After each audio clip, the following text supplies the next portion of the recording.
Welcome to the Health Detective Podcast with Roberto Parker. Join strength and conditioning expert Roberto Parker as he shares his over 35 years of experience in training athletes and helping people achieve their fitness goals. Now here's your moderator, Chris Whiting, with Coach Roberto. Yay. Hey, thanks, Paul, as always, for introducing this podcast. So proud to be part of the Health Detective Podcast. I learned so much. I guess it's selfish on my part, but I love this because I learn so much every time we have this podcast, and I know each of you that are listening to this do as well. Today's episode, we're going to talk about disease, which sounds kind of morbid, but we focus on health, and so disease obviously is very important. So, Roberto, welcome to your podcast. So glad to have you here. Always great to be here. Yes. So tell us about disease. Kick this thing off. Well, disease is a word that's thrown around too much in the medical community, in my opinion. Let's look at the definition of disease. The layman's term, it's abnormality that is not good for the body. Mm-hmm. So many things are termed disease: alcoholism, cancer, measles, diabetes, even obesity. Mm-hmm. But in my opinion, this is coming from a holistic perspective. And you know me, I'm a very holistic person. I look at the body from a holistic physiological perspective, not a pathological perspective. Disease, the biggest disease we have is called aging. Whoa. Aging, you're not going to stop that. And with aging, you bring on certain symptoms that we're going to talk about in the next podcast here. Teaser. And with the aging process, what happens is that your body makes cells and your body breaks down cells and has to regenerate cells. As you age, the body does not regenerate those cells as fast as they should, as they're being broken down. That is why kids can do a lot of physical stuff that older folks can't do. That is why kids can typically eat a little bit more food than older folks don't do. Don't I know it? Because when you're younger, you're manufacturing more cells than you're breaking down. As you age, you're breaking down more than you're building up. Is the quality the same? Do you continue to turn out the same quality of cells but not the same quantity, or does the quality go down as well? Well, yeah, I mean, the quality is an important part too. That involves, stuff like the mitochondria. Are you taking care of that? Because the mitochondria, as you probably learned about in high school biology, sure, that is a powerhouse of cells. So when the mitochondria becomes compromised, that affects your overall health. There's mitochondria in every cell in your body because that, like I said, that is the generator, the motor, the engine of every cell. But getting back to the disease process, like I said, we throw that term around too much. Let me give you some examples.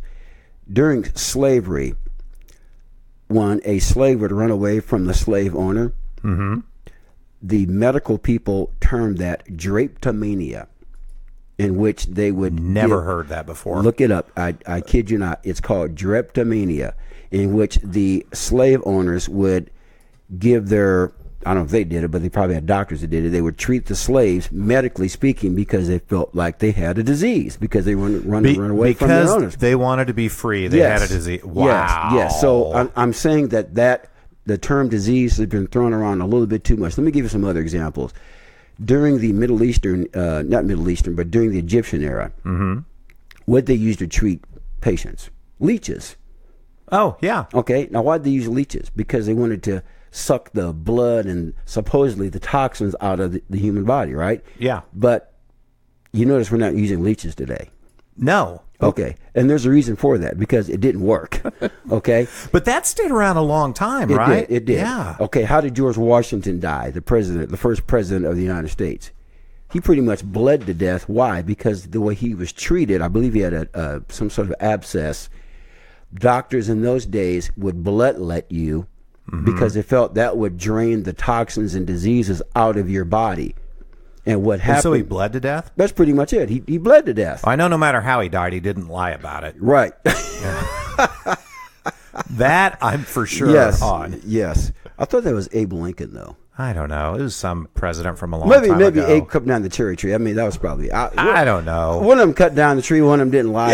Yeah, Hell, I don't know. But anyway, like I said, the biggest disease we have is the aging process. Now, I read a lot of books and articles and blogs by guys like Dr. Joe McCullough, Dr. Josh Axe. Some of your listeners out there probably heard of these gentlemen. Mm-hmm. But Ron Rosedale is another guy who specializes. He's a medical doctor. He specializes in working with people with diabetes and insulin. He believes that the biggest disease we have is the aging process. And the symptoms of aging are cell degeneration. And the symptoms of that are things like cancer, diabetes,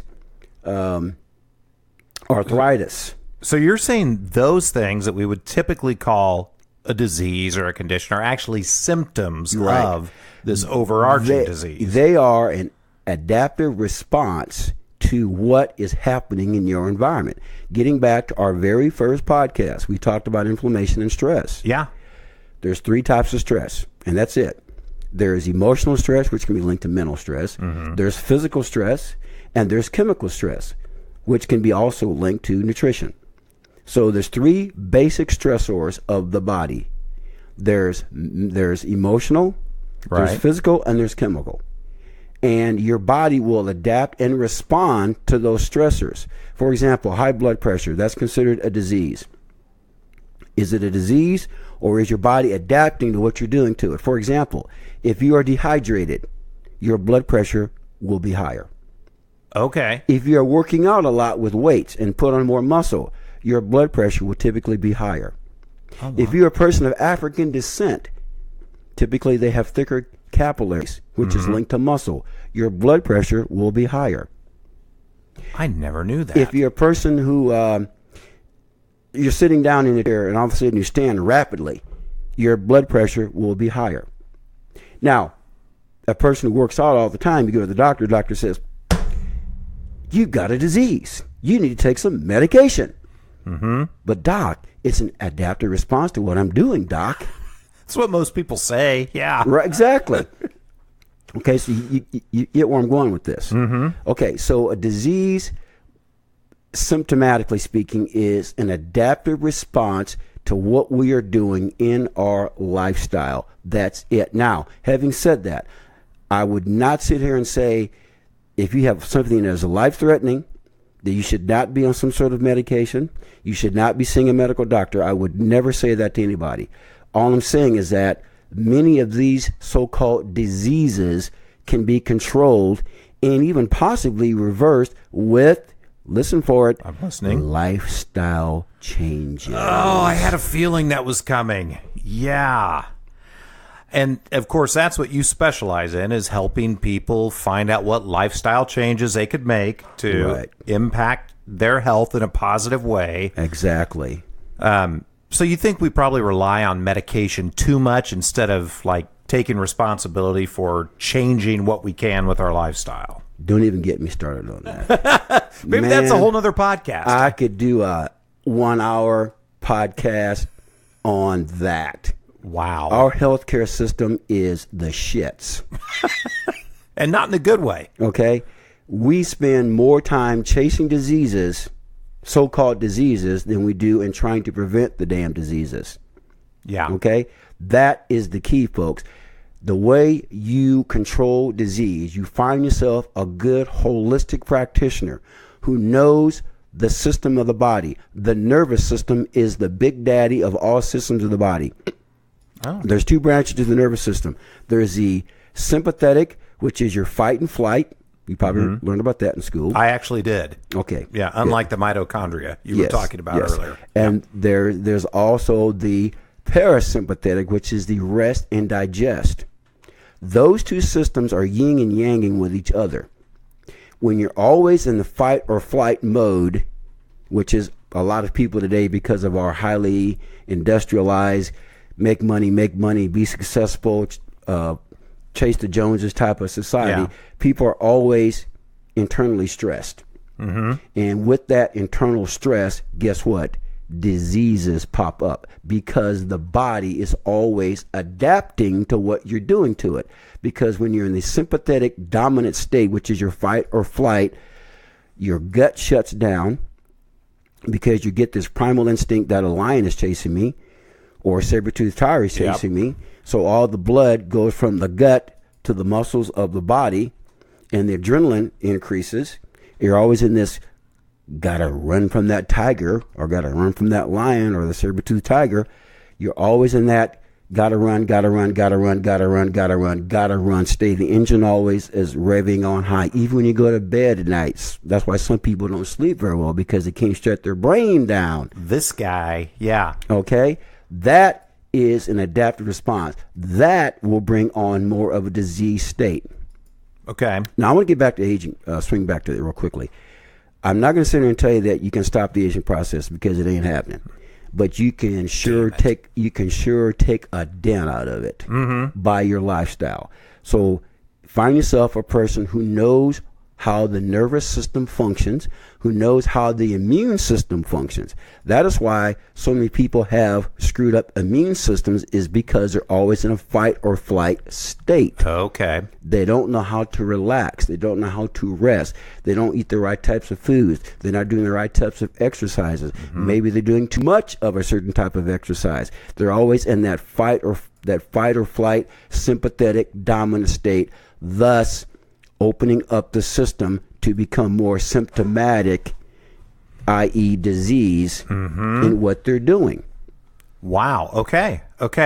And so one thing I like about like going to you for exercise, like I never know what we're going to do, but we do things that I feel like work out different parts of the body that I wouldn't do if I were going to the gym on my own. You know, I'd be doing the bench press machine and the elliptical, and with you, it's like you say, we get healthy from the belly button, right? From the butthole, from the belly button out, not the butthole, Chris. Okay, I knew it was something like that.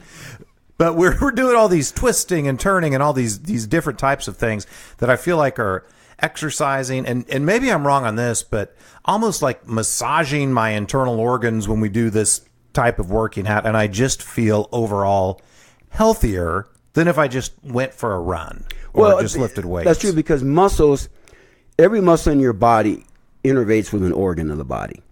When you strengthen your spinal muscles, we talked about this a few weeks ago. Remember the S2, 3, 4, keep the ding dong. Keep that ding dong off the floor. Exactly. That's your sacral spine.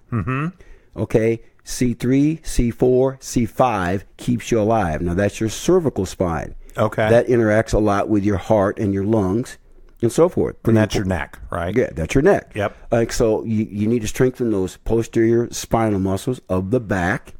Like we talked about this last week, about the tree, the big tree and the little tree, having the big trunk and the small trunk.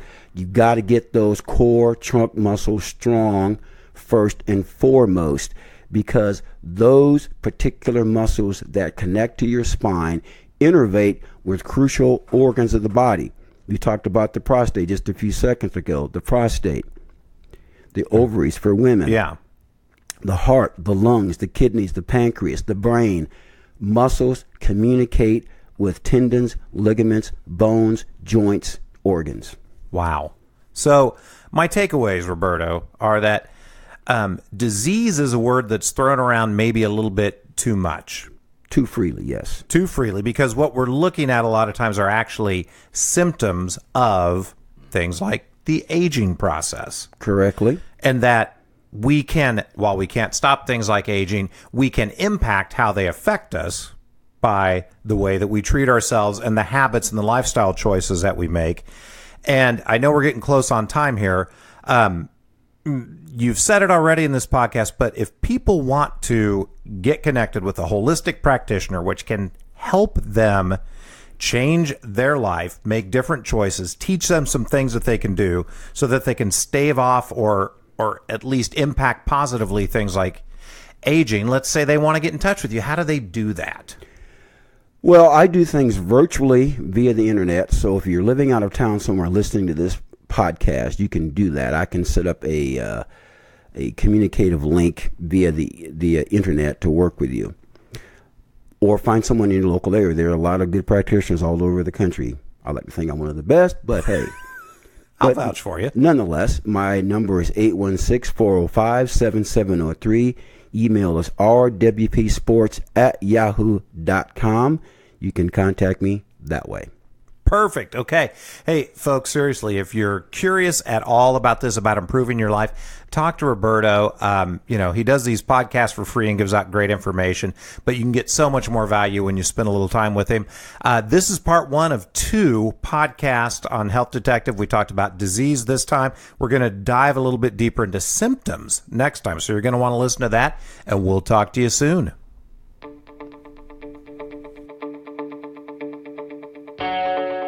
Thanks for listening to the Health Detective Podcast with Roberto Parker.